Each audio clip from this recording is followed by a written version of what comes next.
Et si l'on vous demandait, qu'est-ce que c'est l'Église? L'Église, c'est une famille, et c'est une famille qui est belle.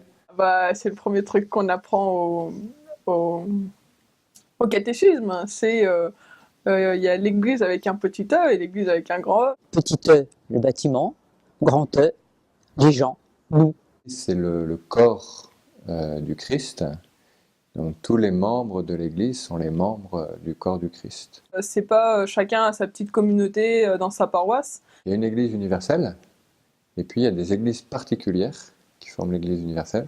Une Église particulière, c'est une Église autour d'un évêque. C'est la communauté entière des catholiques, enfin, des chrétiens catholiques. Catholique, c'est un terme grec qui veut dire universel, parce que elle s'adresse à tous les hommes de tous les temps du monde entier.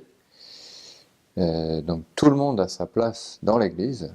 Ça va des tout petits enfants aux grands-parents qui viennent. Ceux qui souhaitent en faire partie, ceux qui ont été baptisés. C'est aussi les prêtres, c'est vraiment tous ceux qui croient en la même religion, moi je pense. En partie aussi pour moi, ceux qui ne savent pas qu'ils sont aimés et qui font partie aussi du peuple de Dieu, bien que n'étant pas baptisés. Elle est une parce qu'elle elle appartient au Christ. C'est le Christ qui a voulu cette Église, hein, et lorsqu'il donne à Saint Pierre cette mission particulière de diriger l'Église. Hein, tu es Pierre, et sur cette pierre je bâtirai mon Église. C'est sûr que c'est le souhait de tout chrétien et à la demande du Christ d'avoir une Église unifiée. Elle est sainte parce qu'elle est sanctifiée par le Christ, justement. Comme on est tous appelés à devenir saints, c'est une église sainte. Donc elle est sainte mais composée de pécheurs, c'est ça qui est difficile à comprendre. On a reçu l'onction à notre baptême, donc on est saint, appelé à la sainteté, et la sainteté, elle est maintenant. Apostolique parce qu'elle est fondée sur les apôtres. On a tous un rôle d'apôtre. C'est les apôtres qui ont d'abord suivi Jésus. Donc les 12 apôtres, les successeurs des apôtres que sont les évêques, eh bien, c'est le socle de l'Église en fait. L'Église, elle est fondée sur les apôtres et leurs successeurs, les évêques aujourd'hui. Comme on est aussi appelé à suivre Jésus, ben, on est appelé à suivre les apôtres. Et donc, voilà, je pense que c'est important de se le rappeler parfois.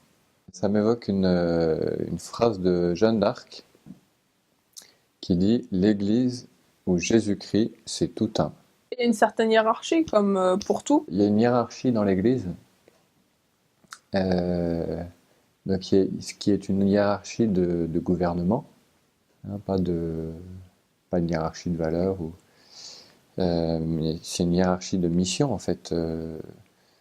Tout le monde n'a pas la même mission. Qu'on soit curé ou prêtre ou laïc, donc on suit le même chemin, mais après, pas nécessairement de la même façon. On se sent plutôt attiré par un ou un autre rôle. Quand on est laïc, on est plus appelé à fonder une famille, tandis que quand on est prêtre, on est plus appelé à suivre sa paroisse. Là, l'Esprit Saint doit travailler un petit peu en sous-main, hein, je pense. Les fidèles laïcs, eh bien sûr, ils sont prêtres, prophètes et rois, ils sont consacrés. Ils n'ont pas ce rôle de gouvernement dans l'Église. Enfin, en tout cas, ils n'ont pas le même rôle que les prêtres ou les évêques. Ils ont le sacerdoce commun, ce qu'on appelle le sacerdoce commun des laïcs, alors que les prêtres, les diacres et les évêques ont le sacerdoce ministériel. Je pense qu'on est tout aussi capable que les ministres consacrés d'avoir une place pour expliquer, mais c'est toujours la même chose, à chacun selon sa capacité. Il peut très bien aussi enseigner la foi catholique. Ça dépend de son âge, mais il n'a pas nécessairement lu la Bible. Et donc du coup, un prêtre, comme il a vraiment fait des études dessus, il le connaît vraiment bien, il en connaît tous les recoins. Ils y consacrent plus que nous toute leur vie. Le ministre ordonné, par exemple, lorsque dans le rôle de l'homélie, il y a une grâce particulière du ministre ordonné. Le discours de l'Église, c'est un peu un truc qu'il faut suivre. L'infaillibilité pontificale. Ah bah oui, je suis pour. Là, j'ai du mal.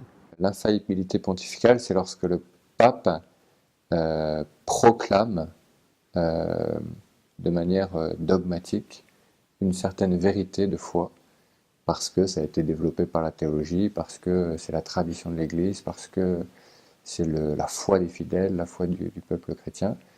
Et donc, le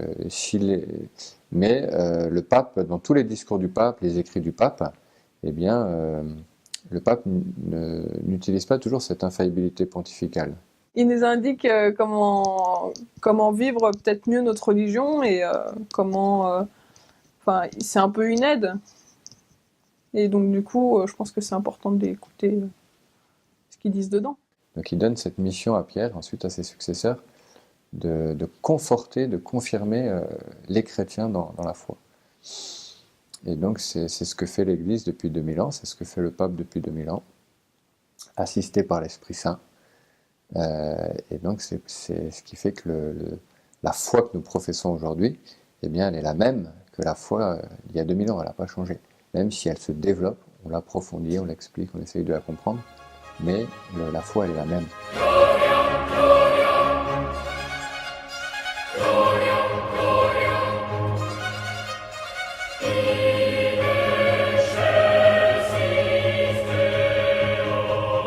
J'aime l'Église, j'ai donné ma vie à l'Église.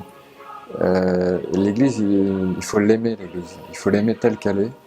Elle n'est pas parfaite, elle est composée de pécheurs, comme nous tous. Mais l'Église, c'est le corps du Christ. Et donc pour nous, les chrétiens, c'est notre famille. Et il faut aimer sa famille. Donc il faut aimer l'Église telle qu'elle est. Voilà. Attends, je voulais rajouter quelque chose, mais je sais plus, ça m'est sorti de l'esprit.